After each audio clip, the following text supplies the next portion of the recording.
acara ini live di Facebook dan banyak komen yang masyarakat, dan ini bagian dari masukan kita.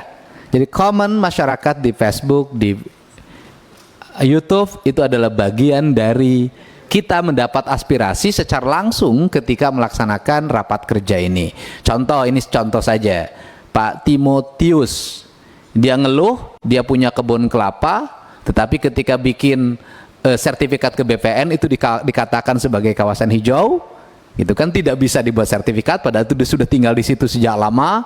Kemudian dia tinggalnya di perkebunan kelapa Kecamatan Pulau Simuk, Kabupaten Nias, Provinsi Sumatera Utara. Nah, masyarakat itu hari ini belum bisa membedakan mana kewenangan Dinas Kehutanan Provinsi, mana kewenangan Kementerian Kehutanan dan Lingkungan Hidup. Ini yang perlu ditegaskan. Kedua, pada RDP kemarin kita sudah menyampaikan salah satu titik kelemahan dalam pengelolaan lingkungan hidup itu adalah daerah-daerah banyak sekali dinas-dinasnya tidak diisi orang yang memiliki kapasitas di bidang lingkungan hidup. Sehingga kalau Kementerian Agama bisa menempatkan guru agama di sekolah-sekolah umum negeri pemerintah, bisakah Kementerian Lingkungan Hidup misalnya ke depan ada pegawai-pegawainya yang ditempatkan, diperbantukan di daerah-daerah untuk melakukan monitoring, evaluasi, dan mendorong daerah untuk memiliki komitmen yang kuat terhadap lingkungan. Karena keterbatasan jumlah personel lingkungan itu memberi dampak terhadap semakin rusaknya lingkungan di berbagai daerah. Ini yang terjadi. Contoh misalnya pertambangan menjadi kewenangan provinsi, sekarang kementerian. Pertambangan liar semakin marak karena tidak ada lagi pengawas dan penindak di lapangan karena provinsi terlalu jauh untuk melakukan tindakan. Ini Pak Dirjen Gakum sangat paham tentang itu. Nah, ini menjadi fokus kita. Dan satu lagi kekhawatiran kita tentang perubahan peruntukan lahan perhutanan sosial, terutama merubah tanah yang perhutani harus hati-hati, adalah terjadinya kerusakan dan hilangnya fungsi hutan secara lingkungan. Sumber airnya hilang, ekosistemnya rusak, udaranya menjadi panas, tanamnya ditebangin, pada akhirnya masyarakat lebih fokus pada aspek yang bersifat produktif hari ini, tidak berpikir memelihara dan menanam pohonnya. Ini perlu kajian yang secara komprehensif, karena kalau tidak dilakukan kajian komprehensif, nanti banyak daerah yang hijau berubah menjadi tandus karena salahnya pengambilan kebijakan. Nah, ini untuk kawasan hutan, Bu, tadi menjadi perbincangan kita, termasuk dengan sahabat saya ini yang paling pinter dari Nusa Tenggara Barat, PMTB ya? Ya, Nusa Tenggara Barat. Adalah fokus kita tentang food estate. Gitu loh. Food estate itu di Kementerian Pertanian sudah besar. Nah, di Kementerian Lingkungan Hidup muncul lagi, ya Pak Johan ya. Nah, kita harapkan bahwa fungsi lingkungan hidup dan kehutanan untuk fokus pada aspek yang bersifat lingkungan hidup dan kehutanan jangan tergeser oleh kepentingan-kepentingan lain yang tidak memiliki relevansi dengan kepentingan lingkungan hidup dan kehutanan. Food estate itu secara konseptual dan aktual dan faktual itu sudah biasa terjadi di lingkungan masyarakat kita. Orang yang di sekitar hutan dari dulu biasa dengan ladang berpindah. Itu juga bikin kawasan food estate sebenarnya. Ditebang, kemudian ditanemin, kemudian setelah ditanemin, kemudian nanti pindah lagi, geser lagi, tumbuh hutan lagi. Di beberapa kawasan wilayah pemangku hutan perhutani, itu juga terjadi. Dibersihkan ilalangnya, ditanamin paregogo atau huma, ditanamin pisang, kemudian ditanamin pohon kayu.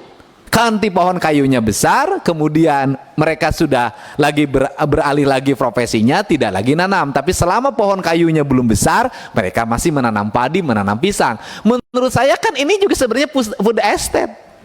Jadi food estate, pengelolaan kawasan hutan itu sebelum pemerintah menggulirkan program yang hari ini ada di nomenklatur dan jumlahnya relatif fantastis, dari dulu orang tua kita sudah bikin food estate, cuman tidak ada intervensi anggaran. Dan mereka sudah berjalan walaupun tanpa ada nomenklatur anggaran gitu loh.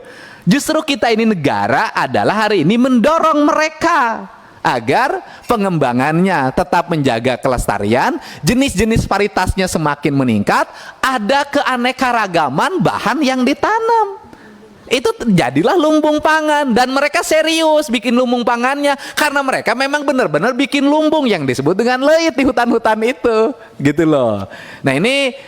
Dan ada satu hal yang menarik bagi saya adalah bahwa kebiasaan yang kultural yang sudah berlangsung berpuluh-puluh tahun, kemudian ketika diintervensi, kemudian ketika dikasih bibit, ketika dikasih pupuk segala macam, ketika berhenti intervensinya, berhenti mereka kegiatannya.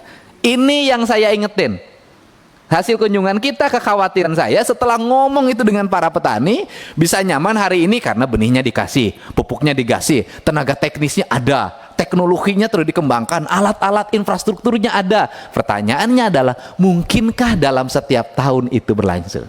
Nah, ini beberapa kali ketika negara pemerintah mengintervensi, ketika lepas intervensinya justru mereka kehilangan daya dukung lingkungannya dan kehilangan kemandiriannya. Ini yang menjadi catatan penting kita. 3. Tindak lanjut pelaksanaan program perhutanan sosial agar Saudara Menteri dapat memberikan penjelasan mengenai evaluasi atas izin pemanfaatan hutan perhutanan sosial atau IPHPS, termasuk di dalamnya realisasi rencana pencapaian target program sosial 12,7 juta hektar sampai dengan tahun 2023, sebagaimana tata waktu pencapaian targetnya, bagaimana strategi termasuk penganggarannya. 4. Strategi percepatan pencapaian target rehabilitasi hutan dan lahan termasuk restorasi gambut dan rehabilitasi mangrove.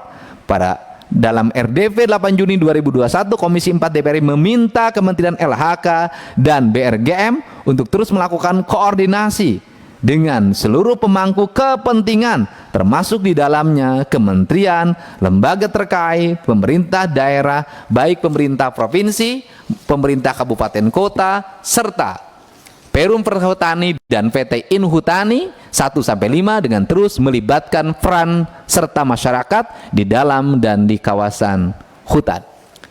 Ini untuk kegiatan reboisasi. Kebiasaan kita itu, kegiatan itu berbasis pertanggungjawaban. Berbasis pertanggungjawaban itu adalah nanam, kemudian difoto, kemudian nanti diperiksa. Yang diperiksanya sampel. Nah, seringkali mengalami kegagalan karena apa? Tahun kedua sudah mulai tidak ada yang ngurus, ditinggalkan karena proyeknya sudah selesai, karena basisnya proyek. Apalagi tahun ketiga, tahun keempat.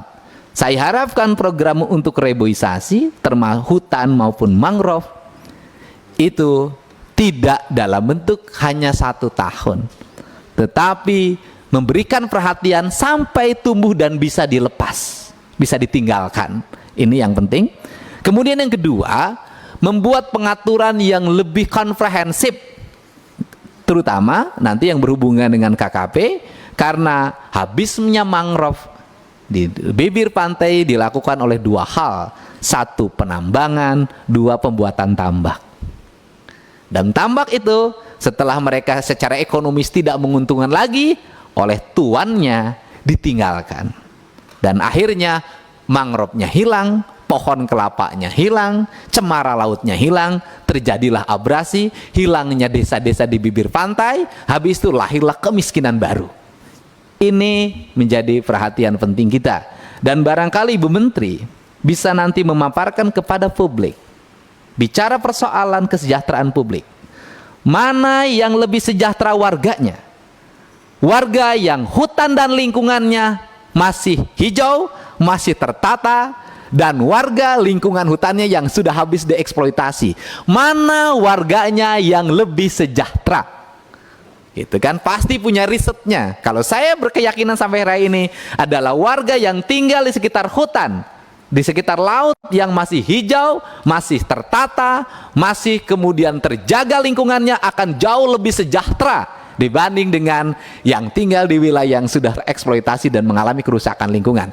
Kerusakan lingkungan sangat berhubungan dengan kemiskinan. Ini boleh Ibu. Daerah yang sampahnya numpuk pasti kemiskinannya tinggi.